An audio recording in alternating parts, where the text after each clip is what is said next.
Buongiorno, wherever you are and whatever time it is in the world right now. Thank you very much in advance for sticking with us, for showing us all the support in the world. We are Inter Worldwide. My name is Anthony, and welcome along to the 5th edition of our Inter Worldwide podcast. This is the post-Parma podcast that rolls nicely off the tongue. And what else feels good this weekend is that we can actually talk this week after a victory in Serie A. I'm joined by two of the realest and the illest fans out there, Mario and Christian Rivas. Mario, how you doing, man? Much better than last week, but, still working my way up there. 100%, aren't we all? And Mr. Rivas, we feeling any more real this week? Yeah, another day in paradise. That's it, man. Tell me about it. Well, we're going to jump right into some content, but before we do that, it's very important to give a shout out to our man Alessandro, who's been doing absolute bits with the Inter Clubs edition. I can't tell you how awesome and satisfied I am with being able to connect all these different Inter Clubs around the country. So if you haven't checked it out yet, make sure you go and check out the Egypt interview that we did last week. And Alessandro is going to come back at you this week with the Inter Club Norvegia, and we are going to have an interview for you in the next 24 hours on our site. So stay tuned for that.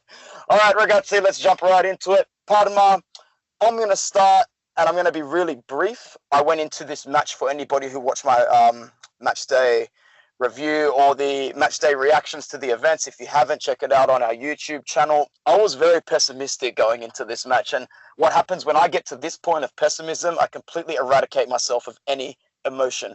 I sat there watching it with a placid smile on my face, and I barely felt anything up until the Lautaro goal.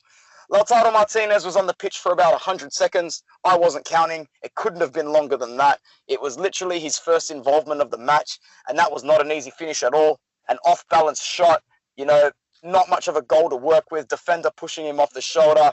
And El Toro showed the kind of finish that we expect from, I don't know, maybe the captain who's asking for a massive pay rise based on his clinical abilities. We didn't see much of that again. I don't want to go in too hard on Icardi because I got my two boys who are going to do that anyway. And I've already said everything I needed to say in my match reaction. So I'm going to go over to Mario first. First of all, man, what was your overall take on the Parma match? And were you relieved, happy? Give it to us straight. As I was following along the match, it just seemed like it was a typical day at Inter. They create the chances, they can't finish. They create another chance, they can't finish.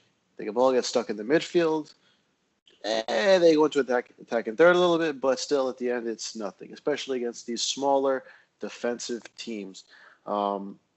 It's another day at the office for Icardi. He plays as a sixth defender, and he misses chances.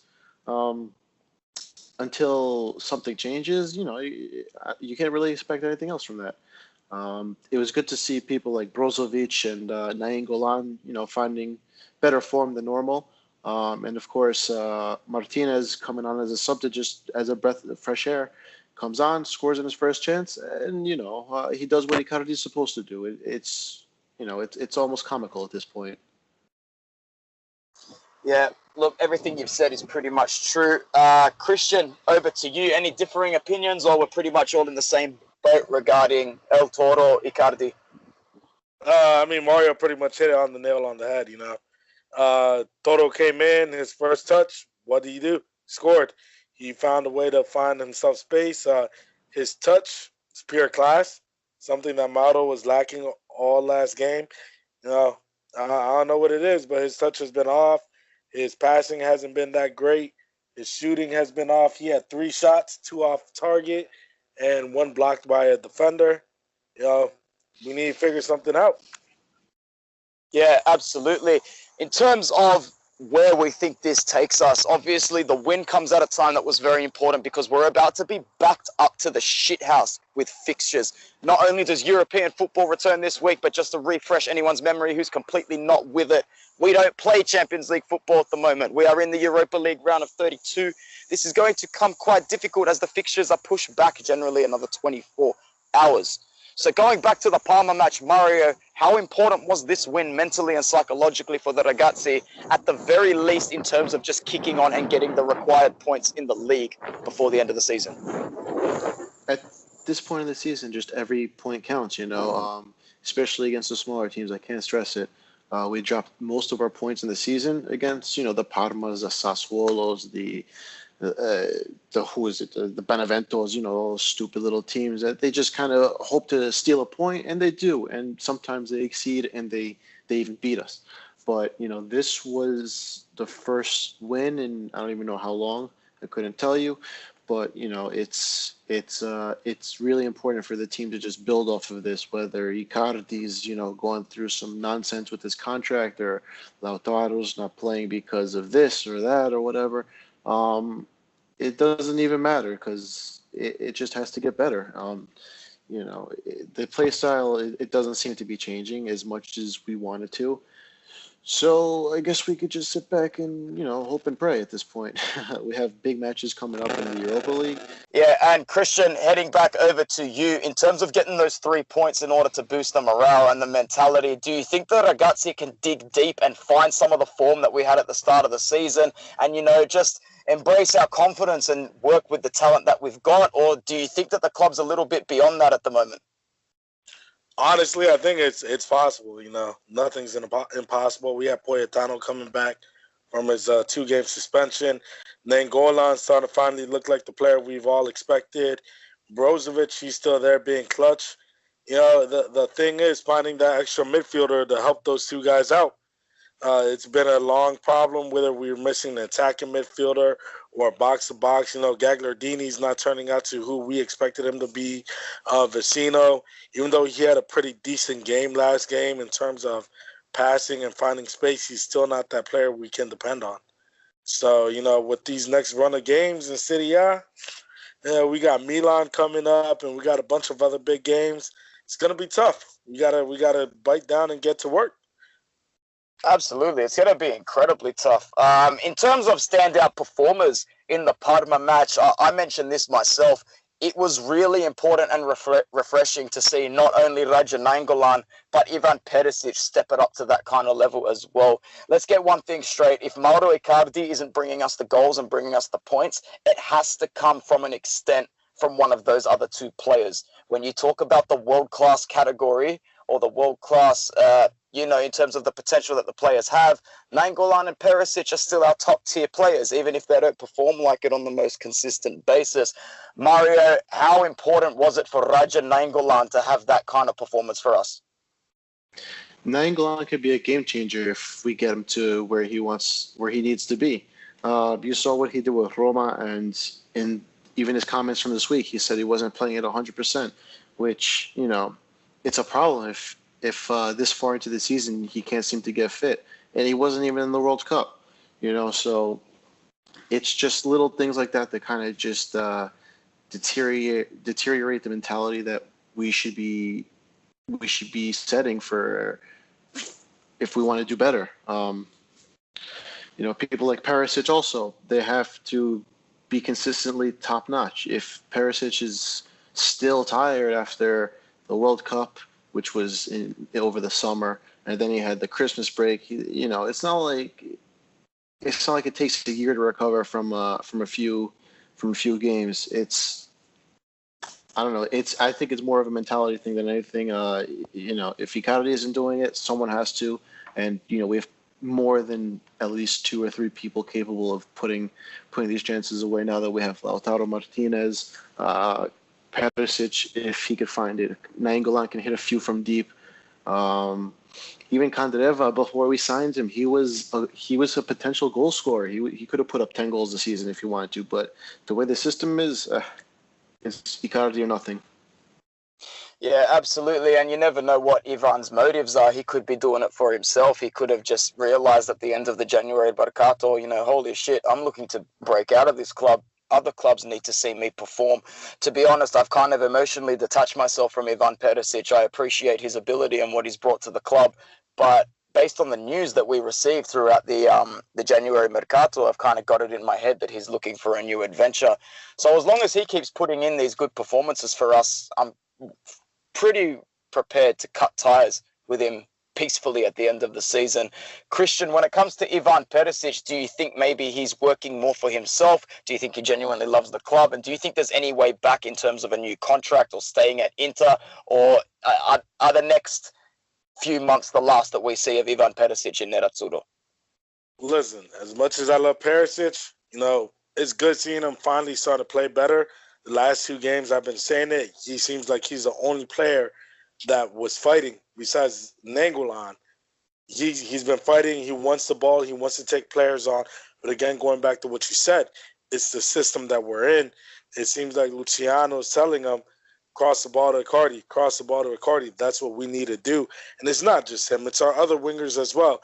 If you pay attention, none of them like to cut in and shoot. They try to take it down the line and cross the ball, and it hasn't been working.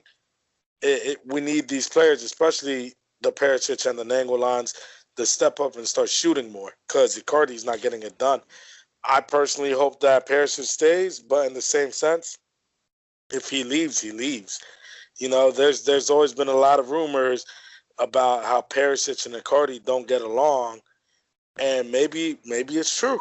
We've seen Icardi not get along with Jajic, Brozovic, Jovicic, Osvaldo. We've also heard about Perisic.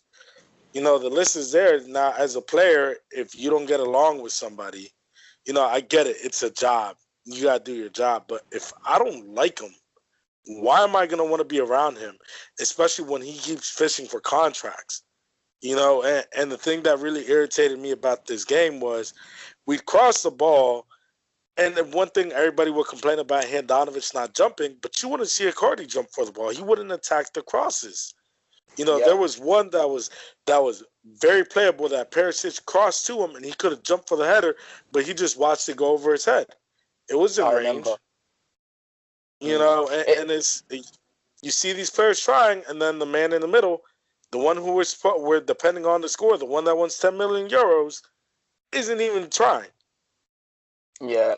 Look, he's not doing himself any favors at the moment, and Lautaro just combated it all when he came on and grabbed that goal. In terms of El Toro and the minutes that he's been given, if you are Luciano Spalletti, do you feel like you owe it to the young Argentine to play him a little more regularly in his right position from now to the end of the season? Because I got to tell you right now, some of Spalletti's mismanagement on some of our players have cost us points this season. I remember as soon as Keita Balde saw a resurgence to form, he was put on the bench for a pretty easy fixture as well, a fixture that we really could have used his width and his determination. It may have actually been the Sassuolo match. I'm not sure if he was injured before that or not. I could be wrong, but it's not the first time it's happened and it won't be the last. But me personally, I feel like Maurito's head is nowhere near in it at the moment, and it really should be an Alla Mancini incident where he says, no, I don't care if you're the captain, your mentality isn't in this and it's time to bench you for an informed attacker.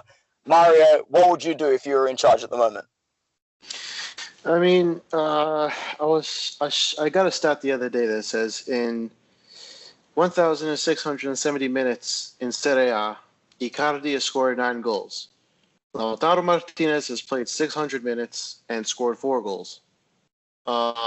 So, the numbers aren't in Icardi's favor at this point. I mean, he's not doing what he was doing last season. Lautaro Martinez was brought in to either be a backup or to take the spot next season if for whatever reason, which would be a good reason, Inter sell Icardi.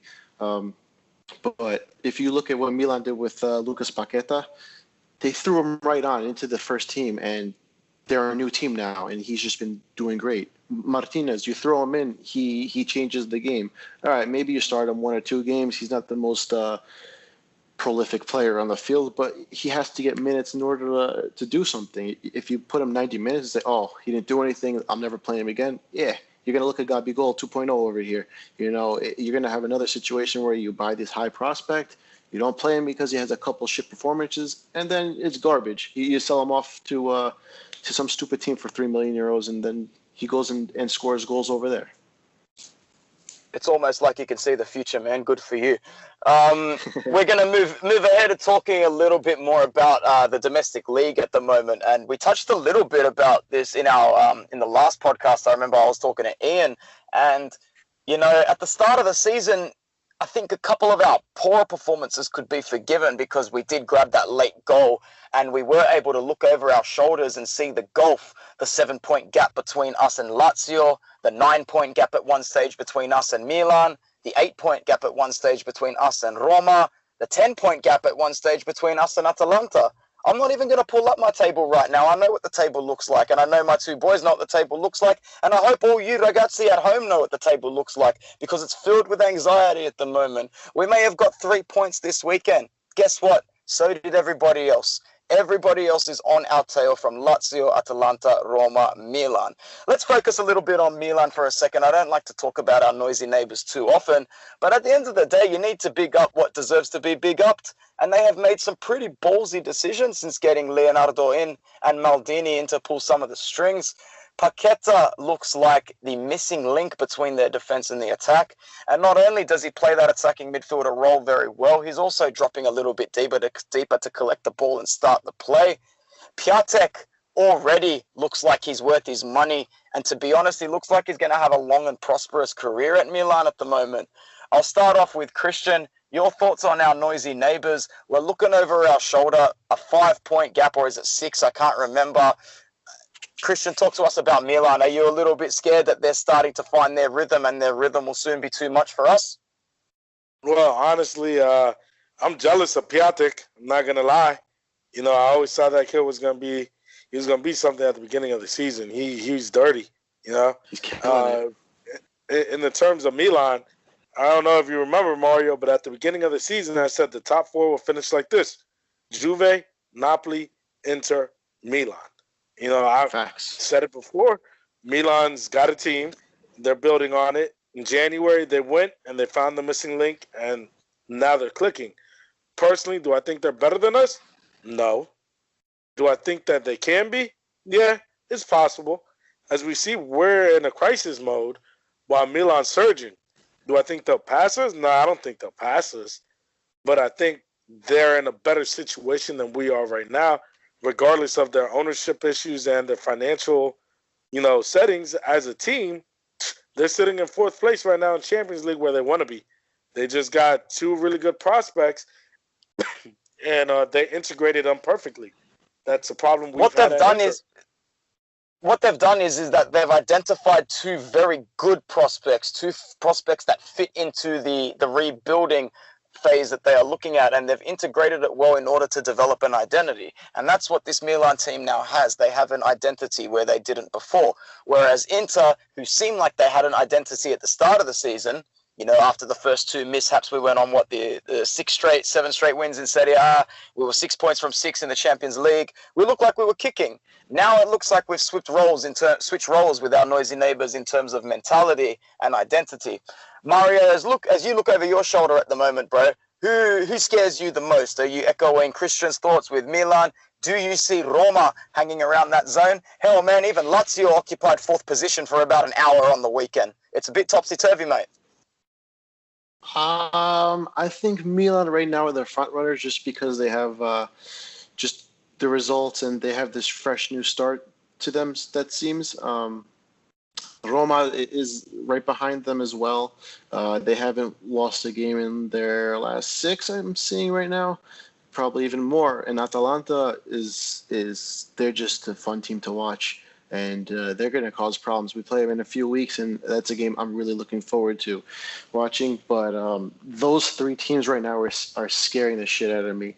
After that, Lazio, I'm not really too convinced with them, to be honest. I think they're kind of on a slow downfall.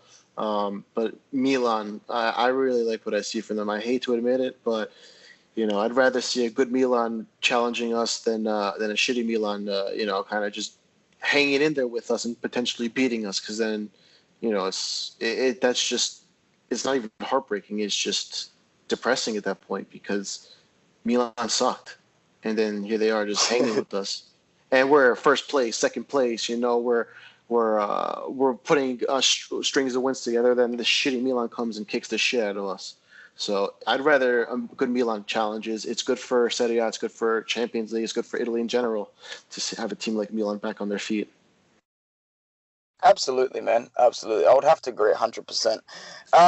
before I throw it out to a couple of comments from some fans who sent us in some messages after the Parma match, Mario, we'll stick with you. Man of the match after the Parma match and also the flop of the match as well. Man of the match, I'm going to go with Lautaro Martinez. You know, he's the goal scorer. You know, it's contrary to whatever I feel about Icardi on a normal basis, but Martinez needs it. He came on, he changed it, he did what he had to do, won us the game on a great counterattack. Flop of the match, Icardi easily. I don't even care. I'm not going to look at anybody else because he had I don't even know how many chances to score, and he just failed time and time again. You know, defensively, nothing really happened. They took one shot on target, really. We had 65% possession, so the midfield did its job. Yeah, that's all. Word to that. And you know what? When we do this segment, we'll come up with you with a new, more attractive name. But for now, Realist Rivas, top of the match and flop of the match. Top of the match for me, it's kind of hard. Honestly, for me, it's these three players that really showed up was Nainggolan, Brozovic, and Perisic. They're the X factor. They carried the team. They kept fighting for the balls. They wanted the balls at their feet, and they kept taking players on, and they kept digging and digging and digging. Perisic took the ball. Freaking Nainggolan assisted the goal to Lautaro. You know, he found the hole. He gave him the ball. Lautaro with the nice touch. He finished. My flop again. You know, it's gonna sound repetitive, but again, Icardi. Incredible. Absolutely incredible.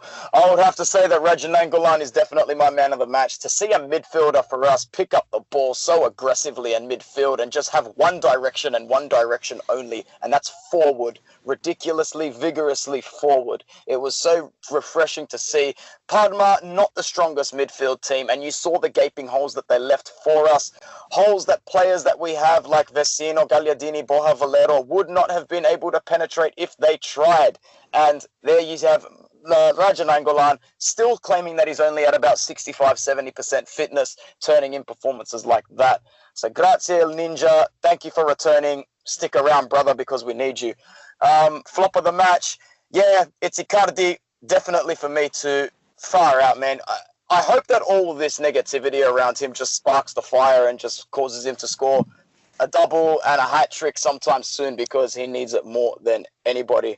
All right, the last segment that we're going to go into for this particular episode, we're just going to take a couple of comments from a few fans that sent in messages. So Akil from Los Angeles, I asked him when he sent in a message, what do you think our biggest problem is at the moment?